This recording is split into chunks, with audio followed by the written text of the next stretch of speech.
Hello, friends. Welcome to another episode of It's Not All Rainbows. I'm your host, Lindsay Goodman. I'm a certified trauma recovery coach, and I'm also a survivor of abuse in a queer relationship. I'm here to help you figure out what's really going on in your relationship to help get you out and on the road to recovery. Today, I'm going to talk about how abusive people can really change, like swerve from who they really are when they first meet you and what that might look like. Before we dive in, I just want to say you might have noticed I have been on a break. It's been a whole month. Usually I work ahead, I record ahead, I get some episodes uploaded so that if I need a break, I can take a break, but like y'all don't even notice because I've made like 6 or 7 episodes. Or if I'm gonna be traveling or visiting my family, that way I don't have to be like, oh my gosh, I have to make my episode for this week. Well, I went to visit my family for Christmas and I just didn't have it in me to continue to record episodes, so I took a much needed break. And if you follow me on social media, you probably know that because I took a month off of all social media.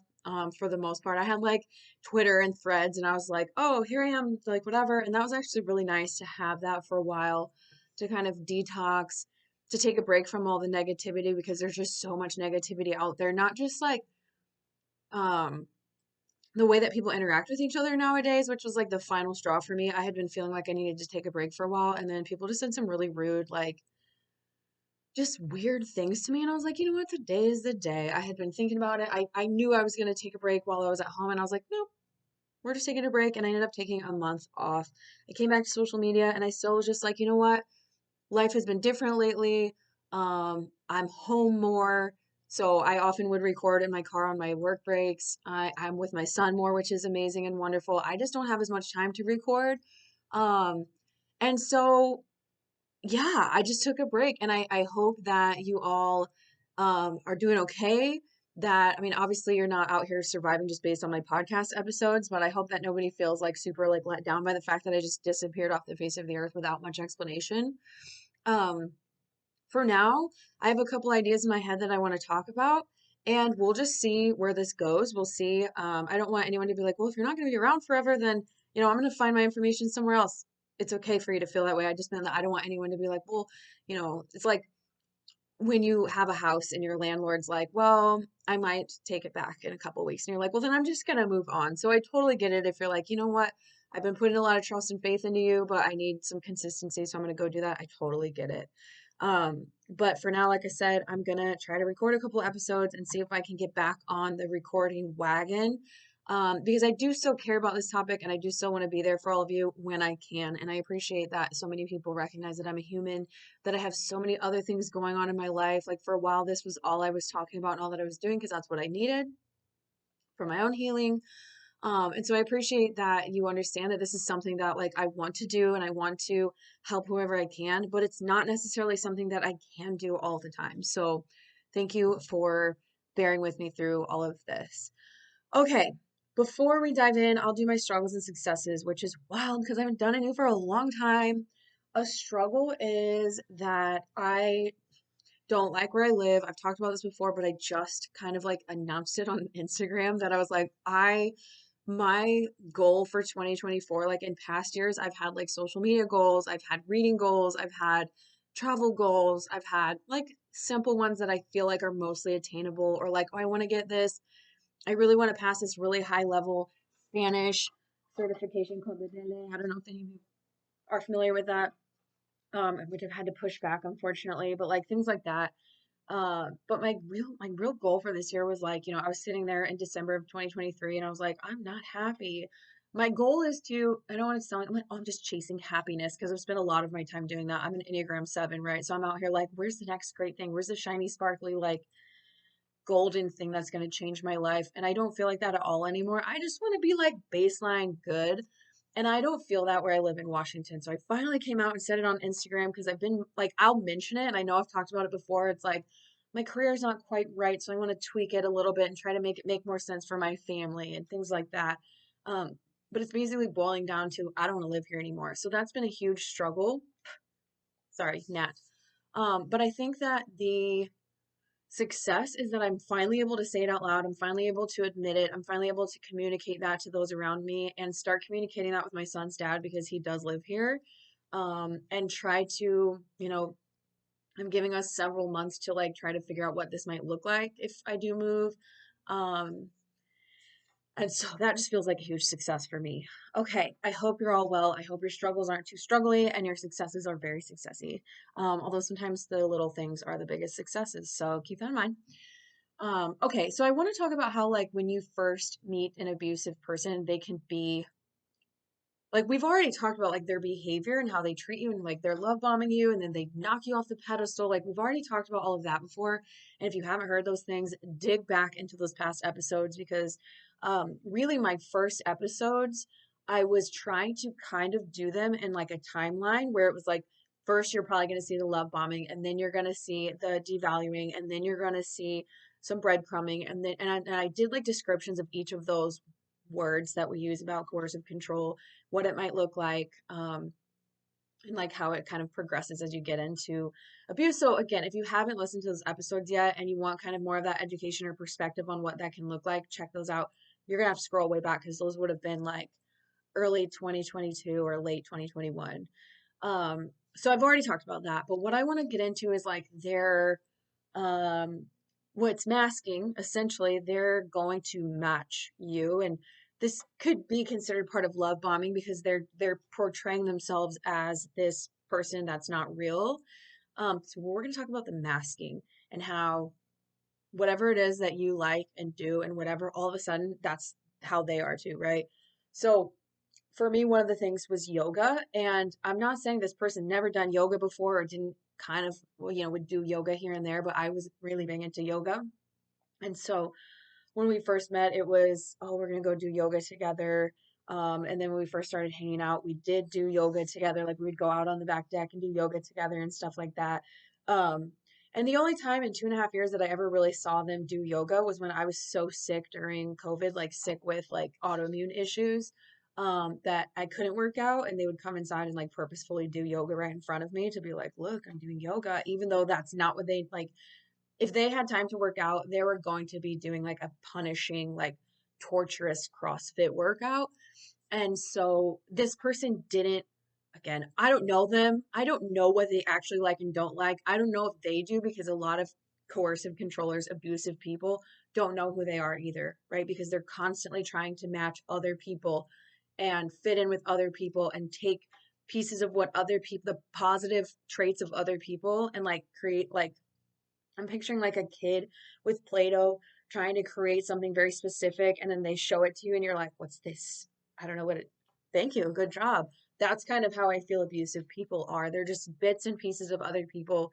And you don't really know what's in there and what's really going on. So I don't know if they like yoga or not. But in the beginning, when we met, all of a sudden they were really into yoga. Another example is I listen to Spanish music. I have been listening to Spanish music since I was a little girl. It is me.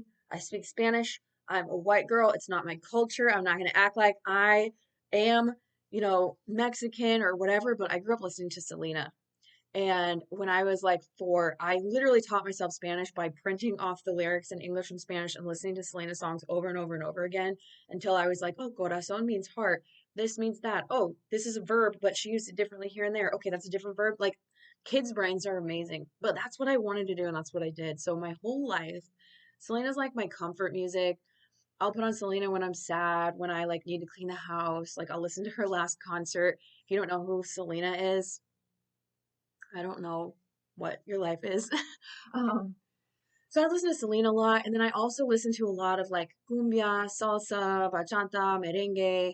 I love merengue, especially when I'm cleaning, and reggaeton. Like, I just put it on. It cheers me up. I will dance around. I will do all that stuff, and all of a sudden, this person who I just met is listening to the same music. Which, again, I don't know if they ever listened to it before. I don't know if they already like whatever.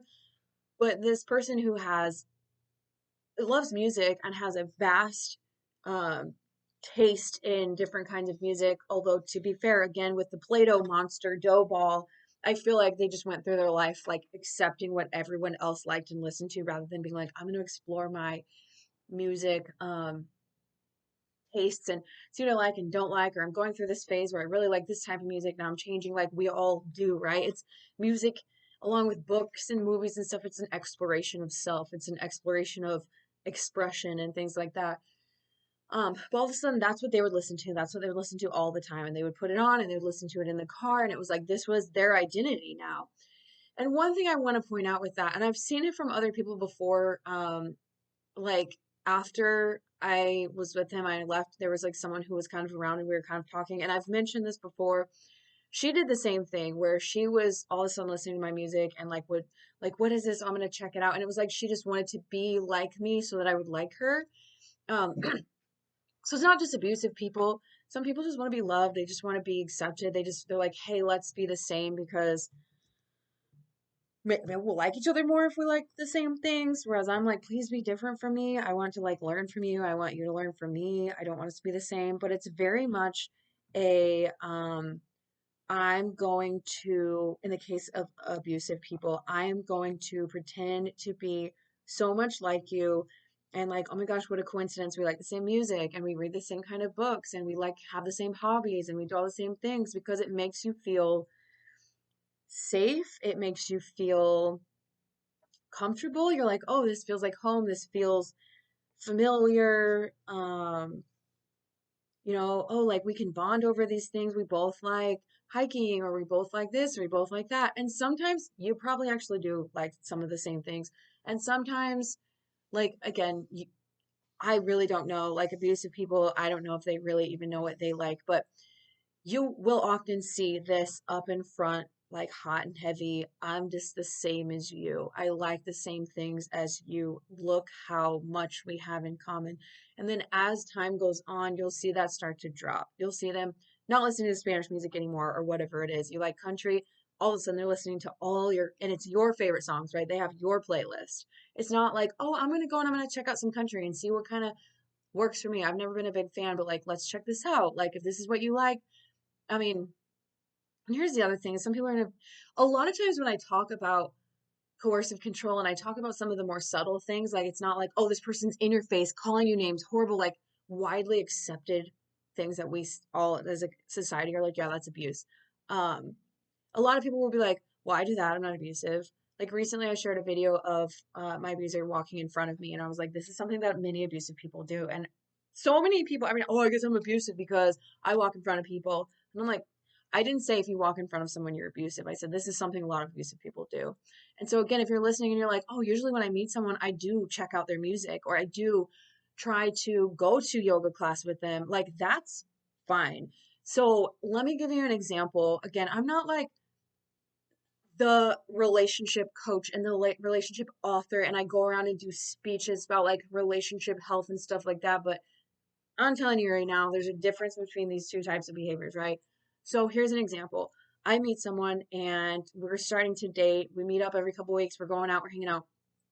And she really likes soccer. So, okay, that's a bad example because I used to play soccer, so I would happily do this, even though it's not something that I do now.